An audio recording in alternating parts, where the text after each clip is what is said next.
नमस्कार, बहुत बहुत स्वागत है आपका एक न्यूज़ 24 देख रहे हैं। यहाँ पर मैं हूँ आपके साथ ब्यूटी। देखिए, चिराग पासवान की सोलो गेम रणनीति बिहार की राजनीति में फिर अकेले दांव का संकेत।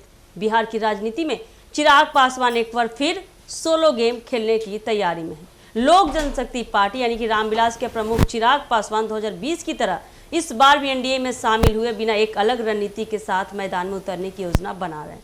उनकी यह रणनीति न सिर्फ उनके राजनीतिक महत्वाकांक्षा को दर्शाती है, बल्कि बता दें बिहार की मौजूदा सत्ता संतुलन को भी प्रभावित कर सकती है। 2020 की बात करें तो बिहार विधानसभा चुनाव में चिराग पासवान ने एलजेपी को एनडीए का हिस्सा बताते हुए भी जेडीयू के खिलाफ प्रत्याशी उतार दिए थे। एलजेपी ने सिर्फ एक सीट जीती थी, लेकिन उन्होंने जेडीयू के कई कैंडिडेट्स को हराने में महत्वपूर्ण भूमिका निभाई थी। नतीजन जेडीयू की सीटें घटकर 43 रह गई, जबकि बीजेपी की 74 सीटें आई। यह पहली बार था जब बीजेपी बिहार एनडीए में बड़ी पार्टी बनकर उभरी।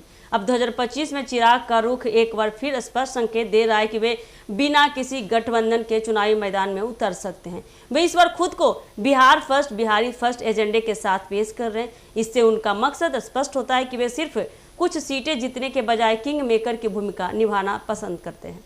चिराग का मानना है कि वर्तमान सत्ताधारी गठबंधन यानी एनडीए में उनकी भूमिका को सीमित किया गया है और वे अब अपने दम पर ऐसी स्थिति बनाना चाहते हैं जहां उनके बिना सरकार गठन संभव ना हो। उनकी यह रणनीति उन्हें संभावित गठबंधन वार्ताओं में अधिक प्रभावशाली बना सकती है। एनडीए में फिलहाल भाजपा, जेडीयू और अन्य छोटे दल शामिल हैं। चिराग पासवान को लेकर बता दें, एनडीए के भीतर मतभेद साफ दिख रहे हैं, विशेषकर जेडीयू के साथ। मुख्यमंत्री नीतीश कुमार और चिराग पासवान के बीच तल्ख रिश्ते किसी से छिपे नहीं हैं। चिराग हमेशा से नीतीश कुमार की आलोचना करते आए हैं और 2020 में उन्हें बिहारी अस्मिता का दुश्मन तक कह चुके हैं। ऐसे में एनडीए में उनकी सहज वापसी संभव नहीं दिख रहा। अगर चिराग पासवान अकेले लड़ते हैं और बीजेपी के खिलाफ भी प्रत्याशी उतारते हैं तो इसका सीधा नुकसान भाजपा और जेडीयू दोनों को हो सकता है। वे दलित वोट बैंक में अच्छी पकड़ रखते हैं। खासकर रामविलास पासवान की विरासत को लेकर उन्हें सहानुभूति का लाभ मिलता है। अगर वे महागठबंधन के खिलाफ भी जाते हैं तो त्रिकोणीय मुकाबले में कई सीटों पर समीकरण बदल सकते हैं। हालांकि चिराग पासवान की पार्टी का जनाधार सीमित है, लेकिन उनकी रणनीति सत्ता के समीकरणों को प्रभावित करने में सक्षम हो सकती है।